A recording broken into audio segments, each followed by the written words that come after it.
ಬಂದೆ ಸ್ವಾಮಿ, ಆಶೀರ್ವಾದ ಮಾಡಿ. ಪಾರ್ವತಿ ಮೇಲೆ ಕೇಳಿಕೊಂಡು ಹೋಗಲಾಗ. ದೇವಿ ನೋಡು, ನಿನ್ನ ಸಿರಿಕಂಠ ಉಳಿತವಳು ಬಹುದಿನಗಳಿಂದ ತಿಳಿಯಲ್ಲ. ನೋಡು, ಒಂದು ಸುಂದರವಾದ ಹಾಡನ್ನು ಹಾಡಿ ನನ್ನ ಮನವನ್ನು ತಣಿಸಬಹುದು ಪಾರ್ವತಿ.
ಹೇಳ್ತೀವಿ.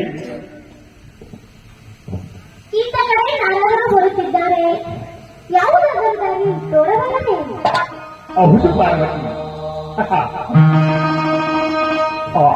ಶಾರದೆಯ ಸುತ ಬ್ರಹ್ಮಪುತ್ರ ತ್ರಿಲೋಕ ಸಂಚಾರಿಯಾದ ನಾರದ ಮಹರ್ಷಿಗಳಿಗೆ 3 ಲೋಕಗಳಲ್ಲಿ ಸಂಚರಿಸಿ ಆ 3 ಲೋಕಗಳ ವಿವರವನ್ನು ನನ್ನ ಮುಂದೆ ತಂದು ತಿಳಿಸಬೇಕೆಂದು ನಾನೇ ಆ ನಾರದ ಮಹರ್ಷಿಗಳಿಗೆ ಇತ್ತ ಕಡೆ ಬರಲು ಆಮಂತ್ರಣ ಕೊಟ್ಟು ಬಂದಿದ್ದೇನೆ ಪಾರ್ವತಿ.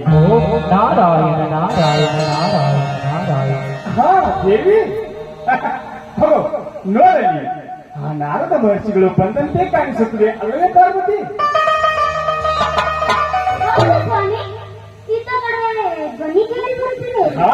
ಬರಲಿ ಬರಲಿ. ನಾರಾಯಣ ನಾರಾಯಣ ನಾರಾಯಣ.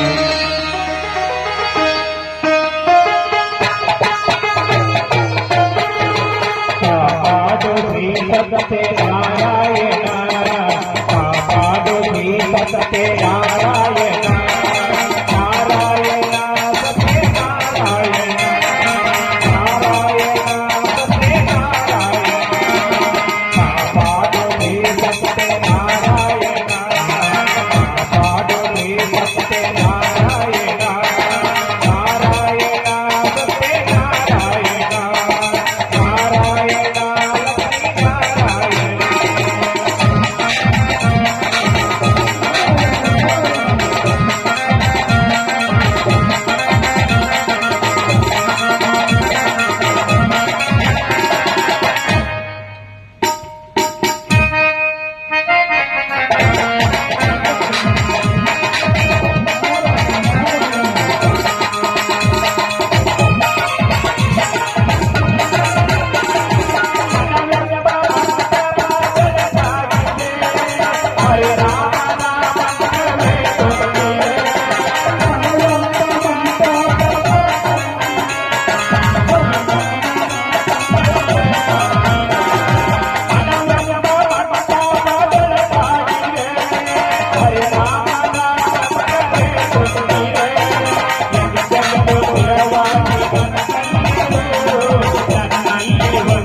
ನಮಗೆ ಕಲ್ಯಾಣವಾಗಲಿ ಮಹರ್ಷಿಗಳೇ, ವೇದ ಕೇಳುವಂತವಾಗಿ ಇರಲಿ. ತಾವು ಲೋಕ ಸಂಚಾರಕ್ಕಾಗಿ ಹೋದ ಕೆಲಸ ಏನಾಯ್ತು ಮಹರ್ಷಿಗಳೇ? ಪರಮೇಶ್ವರ, ಭವಲೋಕ ಯಮಲೋಕ ಪಾತಾಳ ಲೋಕವನ್ನು ಸುತ್ತಿಕೊಂಡು ಮತ್ತೆ ತಮ್ಮ ಬಳಿ ಬರಬೇಕಂತ ನಿಮಗೆ ಪರಮೇಶ್ವರ. ಹೌದೇ? ಹೌದು ಪರಮೇಶ್ವರ, ಭೂಲೋಕದಲ್ಲಿ ಮಾನವರಲ್ಲಿ ದೇವರೆಂಬ ಮಮತ್ಕಾರವು ಸ್ವಲ್ಪ ಕೂಡ ಇಲ್ಲವಾಗಿದೆ. ಹೌದೇ? ಅನ್ಯಾಯ ಅತ್ಯಾಚಾರ ಬಹುವಾಗಿದೆ. ಇದಕ್ಕೇನಾದರೂ ಉಪಾಯ ಇಲ್ಲವೇ ಪರಮೇಶ್ವರ?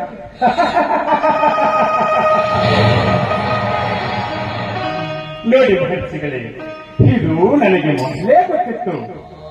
ಏಕೆಂದರೆ ಆ ನರಮಾನವನು ಆದಿ ಅನಾದಿ ಕಾಲದಿಂದಲೂ ನನ್ನನ್ನು ಹಾಗೂ ನನ್ನ ವಾಹನವಾದ ನಂದಿಯನ್ನು ಮೂರ್ತಿಯನ್ನಾಗಿಟ್ಟು ಪೂಜಿಸುತ್ತಿದ್ದಾನೆ. ನಾರಾಯಣ ನಾರಾಯಣ. ಈಗಲೂ ಕೂಡ ಪೂಜಿಸುತ್ತಿದ್ದಾನೆ. ಹೌದು. ಆದರೆ ಆಗಿನ ಆ ಕಾಲದಲ್ಲಿ ನನ್ನ ವಾಹನವಾದ ನಂದಿ ನನ್ನ ಮುಂದೆ ಮಲಗಿಕೊಂಡಿತ್ತು. ಹೌದು ಪರಮೇಶ್ವರ. ಆದರೆ ಈಗ ಈ ಕಾಲದಲ್ಲಿ ನನ್ನ ವಾಹನವಾದ ನಂದಿ ನನ್ನ ಮುಂದೆ ಮಲಗಿಕೊಂಡಿದೆ ಮಹರ್ಷಿಗಳೇ. ಹಾ ಮುನಿವರೇ, ಹೇಳು ಪರಮೇಶ್ವರ.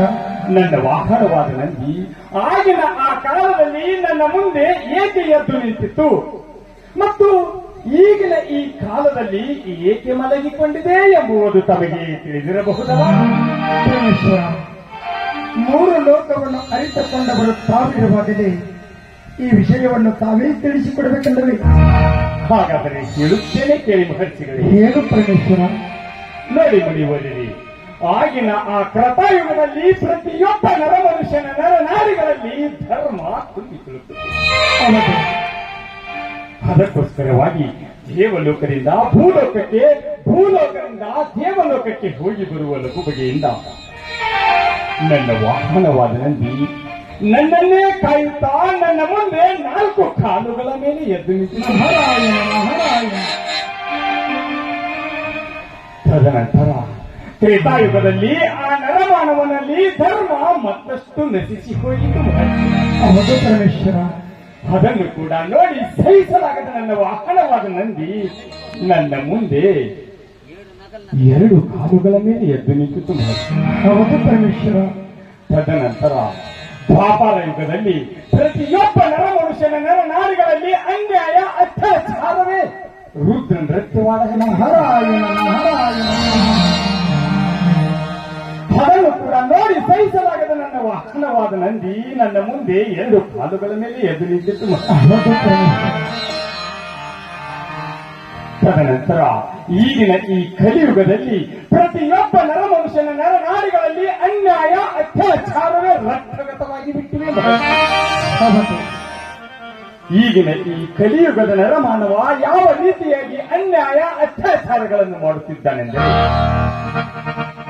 ಆಸ್ತಿಯ ಆಸೆಗಾಗಿ ಅಣ್ಣನಿಂದ ತಮ್ಮನ ಕೊಲೆ, ತಮ್ಮನಿಂದ ಅಣ್ಣನ ಕೊಲೆ, ವರದಕ್ಷಿಣೆಯ ಆಸೆಗಾಗಿ ಗಂಡನಿಂದ ಹೆಂಡತಿಯ,